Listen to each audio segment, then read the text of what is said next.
Yeah, a few more questions here. Actually, these questions come from our listeners. So you work with these 15 whales. What makes them so successful on YouTube? Why are they performing better than everybody else?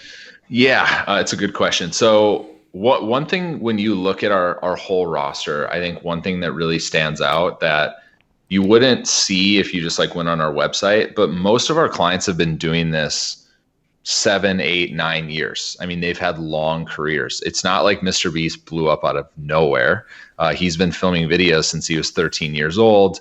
You can scroll back on his Mr. Beast channel and watch him filming Minecraft videos when he was 15, right? And so a lot of our clients have had long careers where they've, over the course of those, say, 10 years, they've learned what content performs well, who my fan base is, what type of content they want. And then they've taken it, most of our creators have taken it a step further, and they're like, what is YouTube's algorithm like in terms of video length, in terms of thumbnail, in terms of title, and how can I optimize my content best suited for that? And so a lot of our clients, actually most of our clients now, really pay attention to the data inside their dashboard. They really pay attention to two things. One is average view duration, of on average, like what percentage of that video is a consumer watching. And then the other one is called CTR, which means click-through rate, which if the video gets 100 impressions, how many people are actually clicking on that video based on that title and thumbnail.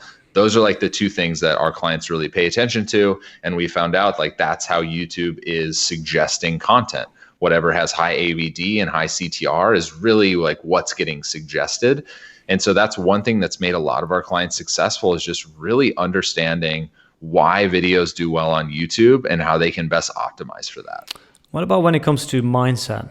Like, do you see a difference in mindset when you talk to Jimmy compared to talking to a regular YouTuber? Mm-hmm. I would say the mindset across most of our client roster is you can tell that they absolutely love this. Like there's nothing else that they want to be doing. I think the one thing that's really worried me over the last 3 years is, the Forbes list comes out and it's like X creator made this much money and this much money and a lot. Like I worry that people are getting into this industry because they think they can get rich and they think they can make a lot of money. That's not why you should get into this industry. You should get into this industry because you, one, like love content creation, love making videos, really enjoy like this whole digital media ecosystem and creator economy. If you look at all of our clients, that's why they're in this industry. They absolutely love it. They did it in 2014 when there wasn't a lot of money being made and people questioned why people were watching other people's live stream on Justin TV or twitch.com. They didn't care. They were just like, I love playing Call of Duty and Minecraft and I love people watching my content. And so that's one thing is you just look at mindset, and that's something like people can see when you listen to a Mr. Beast interview or see him talk to like the Casey Neistat thing, I think is a great interview for people that haven't watched that with Mr. Beast and Casey.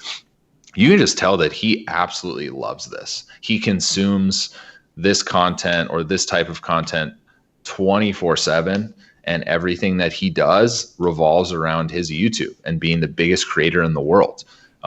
He gives away a lot of money. He doesn't really care how much money he's currently making. It's all about like how good can my content be? How big of videos can I make? And that's what's really made him and all our other clients so successful. Yeah, just for our listeners, because I mean, Mr. Beast is super famous in the US, also in Europe. But most people that I know don't know who Mr. Beast is. I don't know about our listeners, but yeah, he does some crazy stuff, right? Like giving away $1 million, like picking somebody up or signing up as a Uber driver, picking somebody up in a Lamborghini, and then at the end of the ride, the customer keeps the Lamborghini. Giving away homes, all these crazy things, tipping $10,000 in a restaurant. How do you know how they come up with all these crazy ideas? Yeah, I mean, it's in his head. Jimmy has a ton of ideas that he wants to execute on. I think the issue that we've run into is how long does this video take to film?